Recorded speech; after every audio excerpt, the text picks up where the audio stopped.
तो समझिएगा कि कोऑर्डिनेट ज्योमेट्री चैप्टर के अंदर आपकी एनसीईआरटी बुक में जो एक इनिशियल एक बहुत प्यारी सी स्टोरी के साथ उस चीज की स्टार्टिंग की है।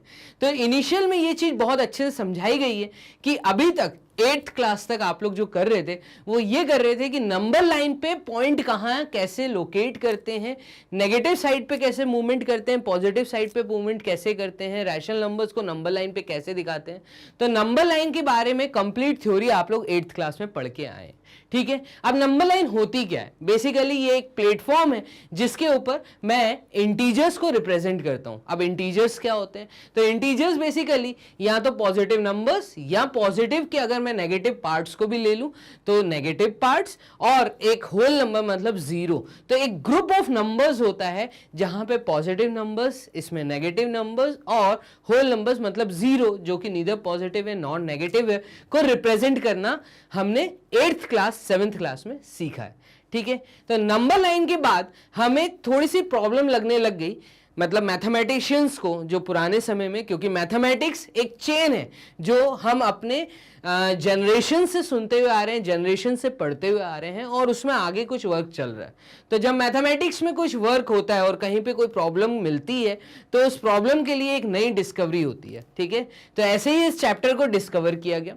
प्रॉब्लम ये आई कि सिर्फ एक लाइन के ऊपर नंबर रिप्रेजेंट करना तो आसान था और वो हमने देख लिया, लेकिन एक प्लेन के ऊपर किसी पॉइंट का, किसी डॉट का पोजीशन जानना, अगर जैसे आपके सामने ये शीट है और इस शीट के ऊपर अगर मैं कहीं पे कोई डॉट मार्क कर दूं और मैं कहूं कि इसकी पोजीशन क्या है, ये मैथमेटिक्स के टर्म्स में अगर मुझे बताना है तो कैसे बताएं?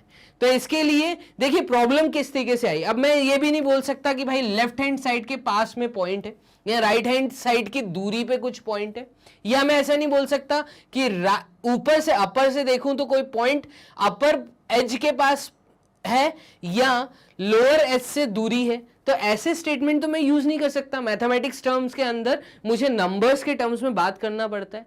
तो मैथमेटिक्स के अंदर जब मुझे नंबर्स के टर्म में किसी चीज को बात करना है, किसी पॉइंट की लोकेशन को सर्च करना है, तो इसके लिए, इस प्रॉब्लम को सॉल्व करने के लिए हम लोगों ने इस चैप्टर को पढ़ रहे हैं। हम लोग बेसिकली हम इस चैप्टर को इसलिए पढ़ रहे हैं, हमारे जो पुराने पूर्वज थे जिन्होंने मैथमेटिक्स की डिस्कवरी की, उन्होंने इस चीज को बहुत अच्छे से समझाया है।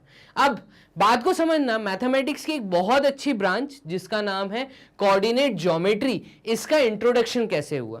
तो इसको लाने वाले जो महान मैथमेटिशियन थे, ये एक फ्रेंच फिलोसोफर और मैथमेटिशियन भी थे, अच्छे मैथमेटिशियन थे। इनका नाम था रेने डेकार्टे। रेने डेकार्टे जी जब अपने बिस्तर पे ऐसे बोलते हैं कि वो बिस्तर पे अपने समय 17th सेंचुरी में वो बिस्तर पे बैठे रहते थे और कुछ चीजें सोचते रहते थे मैथमेटिक्स के बारे में। तो ऐसे ही सोचते सोचते उन्होंने ये चीज निकाल दिया कि भाई कोई पॉइंट अगर स्पेस में है, कोई पॉइंट अगर प्लेन पे है, तो उस पॉइंट की मैं पोजीशन कैसे बता सकता हूं?